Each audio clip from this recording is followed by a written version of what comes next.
All right, so this stop making things worse has to do with being able to notice our own rising negative emotion, tell the difference between a primary and secondary emotion, and then also listen in a way to the other person where we're not responding to that person's history, our history, or some misappraisal or misunderstanding. We're actually mindful of what's driving the other person's behavior. Okay? And this is, of course, really hard to do. I think in psychology we call this theory of mind, our ability to know that the other person has a unique perspective, thoughts, feelings, intentionality, desires, that come from that person's history and perspective that are only in part influenced by us and are different from us. And that other person exists even when we're not around, with infants we call it object constancy, which grows into, all kinds of other things. So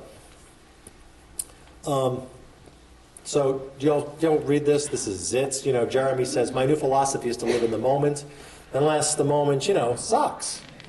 Then I live in some other moment. Now, I call this, cheating mindfulness, okay? Mindfulness is terrific practice to practice being mindful on things that you enjoy and are pleasant. Absolutely. Listen to your favorite song mindfully. Take a shower that's exactly the temperature you like it mindfully. Drink your favorite warm, cozy beverage on a cold, rainy day mindfully. Great. Practice paying attention on purpose in the present moment without any judgments. You've also got to practice listening to your country and western station if you don't like country and western. Okay, you got to practice listening to opera if you don't like opera. You got to practice drinking bitter coffee when you like it sweet. Drink it without the sugar, or put sugar in it if you like it black. Don't take me literally, but you get the idea, right? You got to practice being mindful in situations where it's difficult, not where it's easy. That's the practice. Easy practice leads to the practice when it's difficult. And we get people practicing all kinds of things and actually practicing together. The good news is with couples that something like our little ET mindfulness is very powerful. It brings attention to the present moment in a way that physical bit of touching can be extremely helpful. You don't have to stop at fingertips. People can hold hands. They can put their knees together, in your office. They can actually, if you have a sofa in your office, they can actually sit so they're actually tight against each other's hips, even if they're not talking to each other. You'll find that if they can stay there, if there's still a thread of liking each other, their emotion will soften as they sit there. Okay? Now, it's not a trick, okay? It's getting their brain to get off hyper alert based on one stimulus, which is legitimate, and recognize that there are other things present too.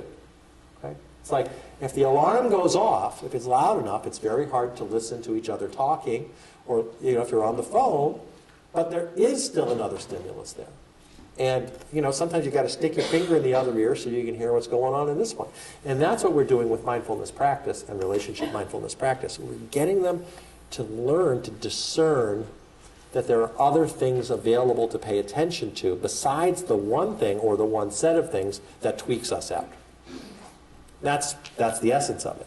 Now, there are a lot of parts to this. I don't want to spend a lot of time on this, but there are all kinds of things we do with relationship mindfulness that help people stay regulated. And the essence of it, of course, is, I like to say this, if you just take for a moment to think about the last time you said something mean to someone you love, okay? Would you agree that at that moment you forgot this was somebody you love? Wouldn't you agree that that was not in your awareness at that moment? And imagine, they have all these movies where somebody hits the pause button on life, I think it started with The Twilight Zone, Burgess Meredith's, version with the little clock that broke, and everything stopped. But just imagine that somebody hit the pause button on your life. You're about to ream the person that you love, and just simply the pause button stopped, and everything stopped, and the question went off in your head, is this somebody you love? What kind of relationship do you want with this person? And then hit the unpause button and you got to say what you want. Would you say the same thing? Highly unlikely. Okay? So this forgetting part, which is of course just part of basic neuroscience, when arousal goes up, awareness problem solving and cognition go down. This is 1908, the Yerkes-Dodson equation, okay? We know 6 things in psychology, okay? Really, I don't think, sorry, I'm a professor. There aren't more than 6 things we know, okay?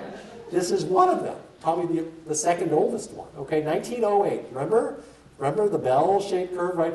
Arousal goes up, performance goes up to a point, and then you get so stressed out that performance comes back down. It's as old as that, okay? So this is normal. It's normal that when you're aroused, you forget this is somebody you love because it's a threat. And all you, stop the threat, push away, attack, run away, withdraw. Those are the urges. It's inner genes. Okay? It goes back thousands of years, probably millions of years. Turns out that we're not so different from the Neanderthals after all. Now it's no longer an insult to call somebody a Neanderthal. Turns out they were just like Homo sapiens. Have you been following this? It's very interesting. Anyway, I've got to use that somehow. I don't know how.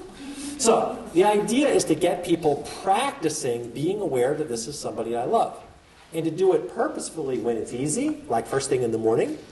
Okay? If you wake up first, look at the person that's lying next to you who's not doing anything wrong. Okay? Even if he or she is snoring, even if she or he has morning breath, it doesn't matter, okay? Person's not, and just, this is somebody I love, okay? Pick something about the person and just notice it, one deep breath, this is somebody I love. Okay, you're on your way to work, think of the person and remind yourself, this is somebody I love. This does not mean that the person does something annoying. You can't say, that annoys me. You add, and it's somebody I love. It's great when they annoy us because that gives us the opportunity to practice both at the same time. So that when you're in the middle of the argument, guess what pops up? And this is somebody I love. And then you can't ream them so easily. How great is that? So this is really about conditioning. It's about self-conditioning. Okay? Yeah, that's what we do. We do a lot of this, a lot of practice. We have people create little relationship boxes. Is that on this one? Yeah, no, that's probably the next one. No, that's the other one. Create little relationship boxes. We have them practice being mindful of the other person in a particular chair. All kinds of stuff like that. Okay. Primary emotions, anger. We've talked about anger. You can see I'm very committed to this idea that anger is not the most useful emotion in a close relationship. Again, I'm not saying it's not legitimate. I'm saying that it's corrosive even when it's legitimate. We have to find the other emotions. If we put anger at the end of the line, I think that's great. It's fine to get to it, but I think we have to be careful not to lead with it. Okay. So, that's my point. I think you heard me there. By the way, I just want to be clear, I am way extreme on this. Okay? I don't know anybody really else who in the world who agrees with me about this, but I'm not changing my position on it. So, yeah. I heard once that anger is a healthy emotion because it signals needs not met. It's like the pulse of life. Makes you aware of a need not met. Yeah, I don't agree. I think you really want to hear this. I think anger is a vestigial emotion left over when being angry saved us from having to fight to the death over our food. And so as long as we're not having to fight to death over our food, I think it's a leftover thing that just gets in the way. That's what I think. And I could be wrong, by the way. But you're probably not going to convince me, so let's not try. Because many have tried. But what I think you probably can get your mind around is the utility in not having anger be so big that you miss the other emotions. That part I feel like we could probably agree on. And that's the essence. That's the most important part of my message here. Yeah? Well, could you rephrase that to say that anger can be healthy if it is a signal to you that something's going on other than the anger that you pay attention? Yes. That's what I No said. problem with that. Especially if what you're saying is, if it's the anger without the judgment. Now, most people, when they say anger is healthy, they don't mind the judgments at all. And I got a huge problem with the judgments are really, really corrosive to your partner and your relationship. That part I'm not backing off of. Anger without the judgments, no problem. Okay? Even there, I don't think it's useful to lead with it. But I do agree that it tells us something like we don't like something. Okay? And that's very good information. Good signal. But that's not what 99% of people mean when they say anger. They're including that judgment wrapped around it that's fueling it. And that's the part that's tough. I couldn't resist, sorry. All right. Yeah, we talked about the building cues for different emotions and avoiding intimacy through bitching. Okay, so what we've got so far is that when people are stuck in the negative cycle, the invalidating cycle, the inaccurate expression cycle, we've got several things to work on. Blocking judgments, okay, will help us get back to the primary emotion, which by definition is both more accurate and more regulated.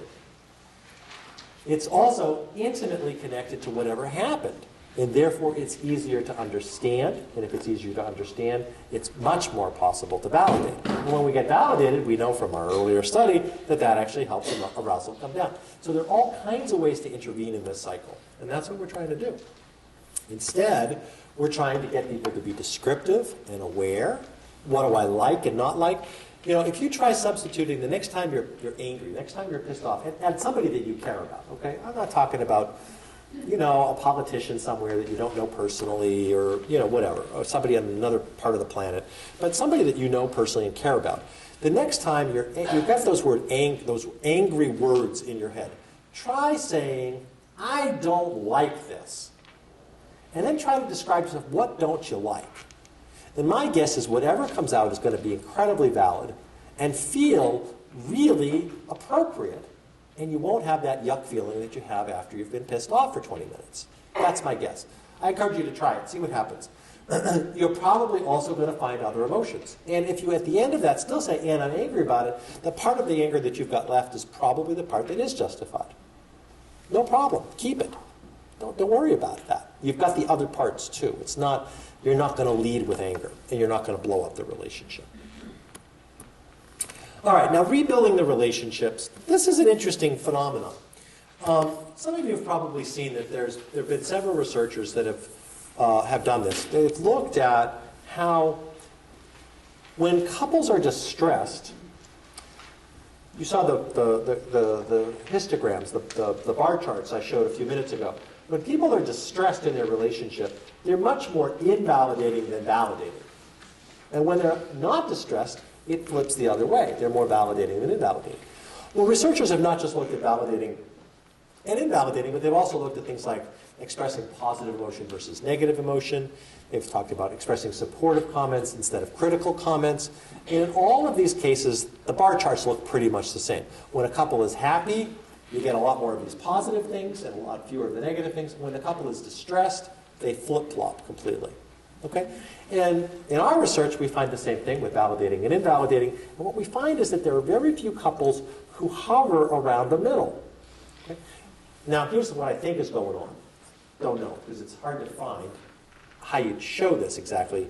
But what happens is when people like each other, they're attracted to each other. I mean that not just romantically, but I mean like they want to spend time with each other. Okay? So if I'm happy with my wife, if she gets up first and she's in the kitchen when she gets up and she's having breakfast and I come downstairs and I'm liking her, okay? I come into the kitchen. I get my breakfast and I sit down at the table with her. She could be busy, reading the newspaper. She could be busy already working on some email. She could be busy making kids lunch. She could be making her own lunch. I mean, who knows what she's doing? But so we could interact or not. But I approach. I'm there. I'm hovering. I'm present. Okay? She's part of my morning. And I kind of insert myself into her morning. Okay? Even if we don't talk. We could have a conversation, but we don't have to. If I'm not liking her so much, okay, honestly, if I'm really not getting along, and she's got up first and she's having breakfast, I come downstairs, maybe I don't. Maybe I stay in bed 20 extra minutes, take a slower shower, and don't come down until she's on her way out the door. Or maybe I come down, but I'm running late, gotta run, skipping breakfast, and I avoid coming into the kitchen where she's doing something.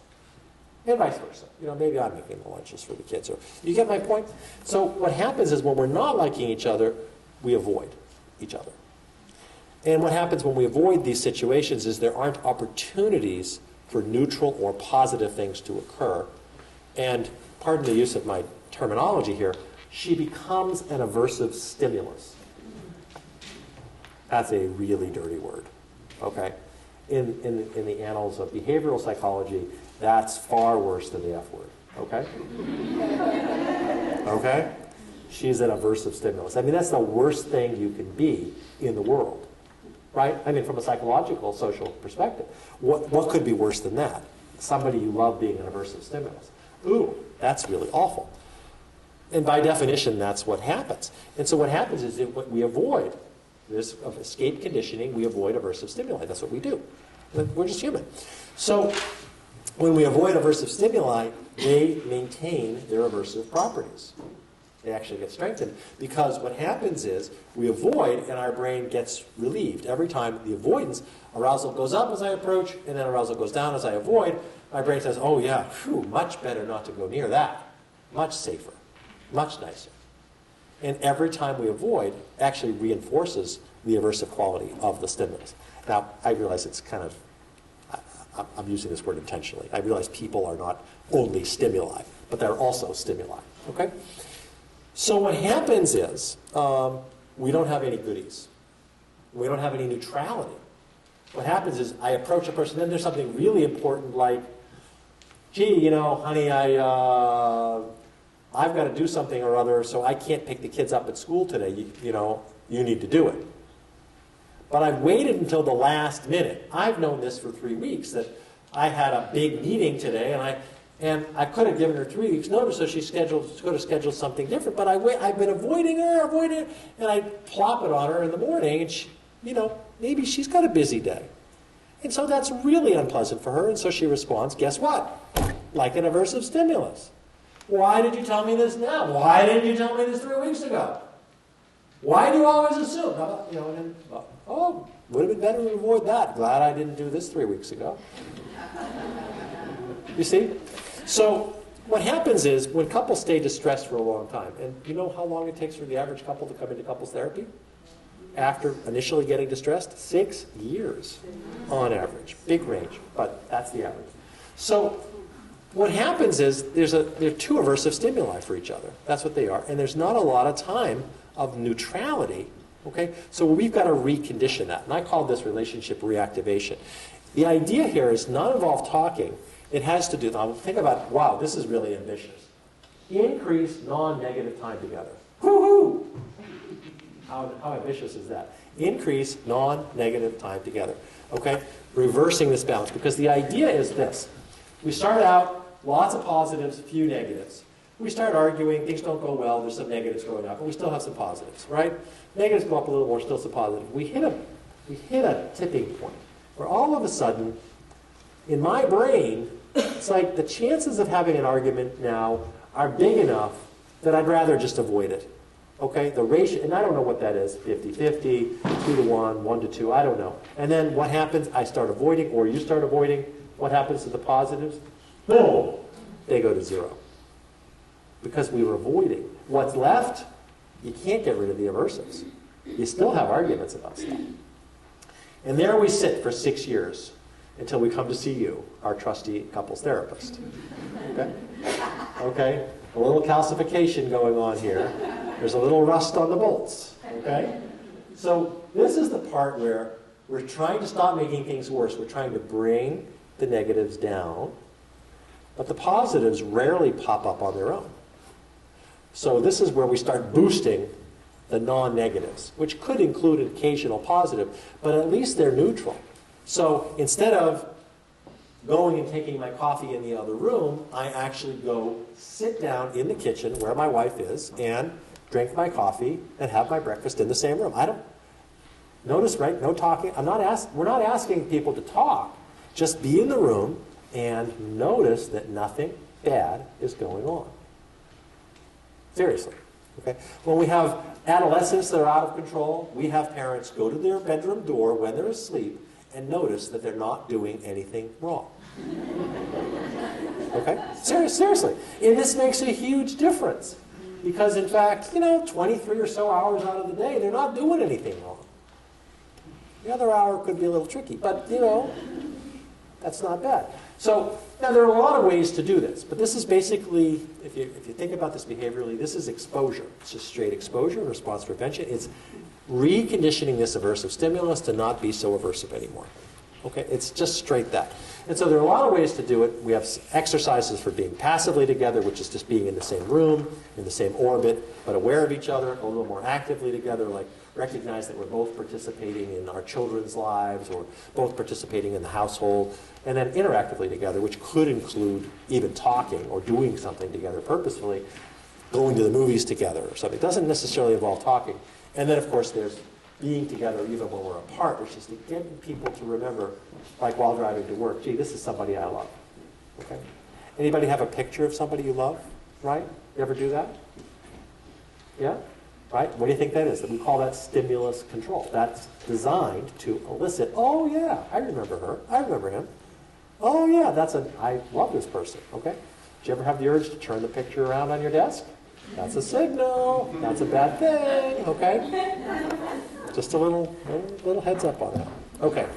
There are lots of domains. Turns out there are lots of ways to increase this non-negative time together. We give couples lots of latitude to pick whatever they want. But this is an ongoing thing. We start this early in treatment and we continue it all through treatment. The idea is to keep building those positives up even as we're trying to push the negatives down. Okay? So that we, at the end of therapy, we've completely reversed it. We've reversed both sides of it. We have not been, without doing this, we have not been as successful at building happiness and joy and love back into the relationship. We've been very good at reducing the aversives and having people reduce their invalidating stuff. But only since we've started adding this have we really actually, has it really done a good job building joy and companionship back into the relationship, which of course increases motivation to do fewer negative things. So there is reciprocity even there. All right, accurate expression. Now, we only have a few minutes left, but it's good that we're almost done. I'm going to run through the next couple steps, so we have a few minutes for the very last one. We've already talked about them. I'm going to run through it because we've already talked about them. Accurate expression, you know all about it, right? Accurate expression is timing, knowing what you're wanting. Are you wanting emotional support? Are you wanting her to take out the trash? What do you want? Can you identify your emotions and desires accurately? Can you choose to talk about it at a time that's actually the right time? Okay? And can you accurately be skillful in your expression? Okay? This is primarily description. It's primary emotions. It's description about things. There are no judgments. There are no interpretations. And either no assumptions at all, or if you've got to make assumptions, make benign assumptions. Not like, you came home late, that was passive aggressive. Well, in a mindfulness world, there's no such thing as passive aggressive. There's mindless and mindful. All right. Lower arousal makes accurate expression, which creates validation. You know this. All right. Validation we've talked about. Validation, we know it increases positive affect. We know it decreases negative affect. It makes a big difference. Now we're talking. We know why it's important. We've done that. We know why it's difficult. There are all kinds of things that get in the way. Some of it's just habitual. Some of it's judgment. Some of it's anger.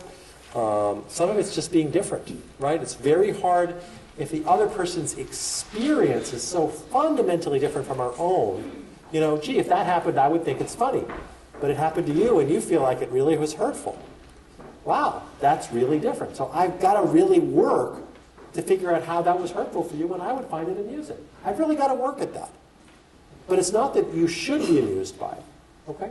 It's like going to a film. You probably had this experience where, you're with somebody in the film, and the other person thought it was a riot, the funniest thing ever, and you thought it was really sad and awful, or vice versa, right? If you want to maintain the relationship, you say to the person, interesting, I noticed that we had really different reactions. But I don't understand how you saw that was funny. Explain that. I'm interested. Not in a challenging way, in an interested way. If you want the relationship to not go so well, you say, what the hell is wrong with you? There was nothing funny about that. Okay? Right? No, your choice, your poison. And then we go through, remember that earlier slide where I had validating on the left and invalidating on the right? This is where we actually have very explicit targets for the way or ways that we validate. Okay? We can validate just by paying attention. That's relationship mindfulness. We can acknowledge the other person's experience, right? By the way, this is terribly important, right? If you're really upset with me, you're really mad at me, let's say you're really being judgmental, How do I validate that I'm a jerk? You're telling me I'm a jerk. How do I validate that? Wow, you're really upset with me.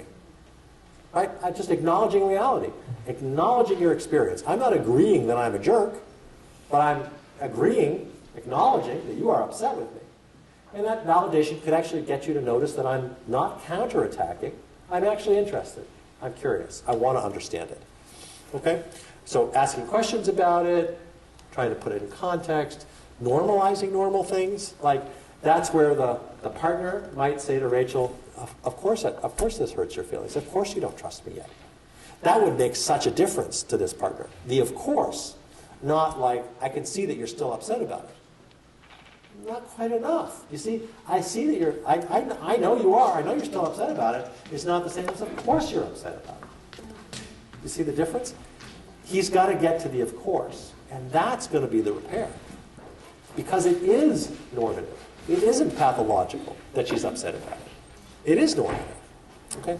And then there's, my favorite extension, right? You've all seen this one, right? You go out on a date, and you had a really good time, so you say to the date at the end of the night, I had a really nice time. I hope we could do this again. Okay? And your date says, okay, we'll try the different ones. Listening, paying attention. Mm-hmm. Okay. Yeah, it seemed like you were having a good time. Now, what was it that I did that you really liked? Now, you have a long history of falling into relationships very quickly, don't you? Of course you had a good time. You were with me. No. The only validating thing you can say here is what? Me too. Okay? That's the matching with our own vulnerability. Me too. It's the only validating thing you could do at that moment. Okay?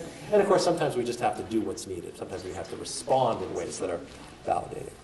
Okay? Now, there are a lot of mantras here, but basically the idea is to validate valid things in the way that they're valid, to not invalidate valid things, to not validate invalid things, and to invalidate invalid things, but rarely and occasionally only after validating valid things quite a few times first. That's it. If you got that, you got everything, that's the whole thing. Yeah. I can say that again and again and again. I've practiced it. That's no problem for me. It's really just here. Validate the valid things often. That's the big goal. Validate valid things. Okay? So when you tell me I'm a jerk, I don't validate that because that's not valid. Okay? But I might validate that you're upset with me. That is valid. And after enough of that, if you still tell me I'm a jerk, I might say, you know what, that's not really fair. It's not really nice to call me a jerk. I'm invalidating the invalid now. But I can't start with that. I got to start by saying, wow, you're really upset with me. How come you're upset with me? What's making you so? What did I do? Oh, that makes sense. I've got to validate a bunch of valid things before I start invalidating the invalid things. And of course, I argue that in any situation, we can find something valid to validate. Any situation. Because validation is about descriptive reality too. Okay? So there's always a valid reason. There's always a chain, right? Remember, I said, if you did it, you should have done it. That's another way of saying it's valid. It's valid that you did it because there's a chain in your life that got you there. That doesn't mean we like it, doesn't mean we don't regret it, doesn't mean you wouldn't wish you'd do it differently next time, but you did it, therefore you got there. It wasn't crazy. We haven't talked about self-validation, but self-validation is also important. All right, I'm going to skip the problem management because I want to talk about closeness and conflict and the depolarization of this for just a minute. Okay? The idea here is that sometimes you work very hard to understand, and sometimes you try to solve problems. We spend a lot of therapy trying to help people get what they want, okay? And sometimes we can help people get a lot of what they want, and sometimes they can't. There's certain things they just can't get. And then we can turn our attention to how to want what you get, not just on getting what you want, if that makes sense. There's got to be a balance. You can't dislike everything and learn to like it, okay? But you can like a lot of things and learn to like the things you didn't like because it's a different context. That's the offer that I want to make you that I hope you can't refuse. Okay? This is the way that we work on accepting certain behaviors in the other person that drive us crazy. We're not talking about dangerous things, okay? We're not talking about things that are against our values or against our self-respect. Never would encourage anybody to accept being harmed, okay? Physically, sexually, okay? Coerced, never. Never doing something against their basic self-respect or values, okay? But I would argue that, everybody know what I'm talking about? Something that just drives you crazy, but it's not getting you right? Like what? Like what kinds of things? Watching sports when you'd rather not. They say tomato, you say tomato. Yeah, you say tomato, I say tomato, or vice versa. Right. Yeah, the dirty clothes on the floor, the driving the car in the wrong gear, right? I hear this a lot, actually. It hurts the engine. It doesn't, but that's the perception, okay? Toilet seat up, toilet seat down, okay? I'm always the one that has to help the kids with the homework, chores, I mean, all kinds of things. So the question is, how do we do this? Okay? Now, the idea is that there's no should here. I want to be clear. There's no should. If you don't like something, you have every right to continue to try to get the other person to change. Okay? There's no should. What this is an option. It's a skillful option. Okay? So I like to say that when people get stuck, they're stuck in non-acceptance, non-change. They want something, they're putting their energy into getting it, but the energy isn't working. They're not getting it. And they can't accept not getting it, and they can't get it. They're stuck. Usually they put a lot more energy into the change than they have the acceptance. And so one possibility is to stop trying to change the other person and instead try to accept the person and the situation and the behavior instead. Just an option, no should, okay? If you want the thing, you get to want it, you get to keep trying to change it. But I would argue that if after 17 years of trying to get the person to pick up the dirty laundry, okay, not leave the shoes on the stairs, do a better job cleaning the kitchen, okay? Do these all ring bells, right? Park the car differently, closer to the curb, not so close to the curb, whatever it might be. That maybe the other person's not going to change. But it might not be because the person's spiteful or doesn't love you or doesn't care. It's just, maybe some things just can't easily be explained. So this is about, if you wanted to consider acceptance, how you do it. First step is cease and desist. You got to start by not putting your energy for a while into changing the other person. Okay? And that cease and desist is harder than it seems, because what it elicits is, in our brain, every time we try to change the other person, it generates this little bit of hopefulness, like I can get what I want. It's possible to get what I want. It's possible to get what I want. When we stop trying to change the other person, our brain says, damn, I'm not going to get what I want. That's true. Which means the acceptance of not getting what I want leads to grief and sadness. Actual mourning, I'm not getting what I want. This part gets missed a lot, because as soon as I stop, I start thinking, oh, well, I shouldn't want it. I can't change you. I should have just accepted this. But acceptance is not that easy. We start by just not putting energy into change and then actually allowing ourselves to be sad about it. Okay? And then we pay attention to, what are the consequences of being upset about it? Okay? So let's say, and I like to do this mathematically often, I'll say, okay, you come home and, your partner's left, the shoes on the stairs. Let's just take something simple, okay? The shoes are on the stairs, and you notice it. And so you're not going to say anything. You're ceasing and desisting. And then you walk into the kitchen where your partner is. What happens then? Well, you're thinking about the shoes. Yeah. So what are you doing with your eyes? I'm looking down. Okay. How many minutes do you lose? How many minutes? Well, I probably forgot about the shoes about a half an hour later. Okay, and now we're talking a half an hour later. Okay, so a half an hour. Let's say it's only 5 days a week, 2.5 hours a week. Okay, so that's only 125 hours a year. Okay. Is it worth 125 hours a year for the shoes? And if the answer is yes, keep trying to change it. But the answer might be, you know what? Maybe we could consider something different. Okay? The considering something different is to use radical acceptance by looking at what's missing, what I've been missing all these years by being tweaked by the stimulus of the shoes. I've missed everything else. What else is true? What else is true? The shoes are on the stairs and I don't like it. I wish they weren't. That's true. We're not saying it shouldn't be true. It is true. What else is true that I haven't noticed for 17 years? Seriously. What else is true? You don't have to know anything about the situation. Besides the fact that the shoes are on the stairs and I wish they weren't. They're not in the wife somewhere else. They're not with my wife someplace else. Which means two things. She's alive and she's still living with me. Now seriously, I don't think those are trivial things. Okay? I am not going to be alive forever. And neither is she. There is some point in my life where 125 hours is going to seem like a grand thing to have. Okay? Seriously. 125 hours at some point is going to... I will, boy, when it's time to think about my tombstone, I am not going to think, I've spent all that wonderful time being pissed off about the shoes. I'm sure I'm not. I mean, my wife doesn't leave her shoes on the stairs, but if she did, and that annoyed me, I am sure that on my deathbed, I'm not going to be happy about that time spent. Does that make sense? Now, if you're dealing with a suicidal partner or suicidal child, that's another thing. You know, not only will you not live forever, but this person's like, being alive is not a bad thing at all. Let's appreciate that, okay?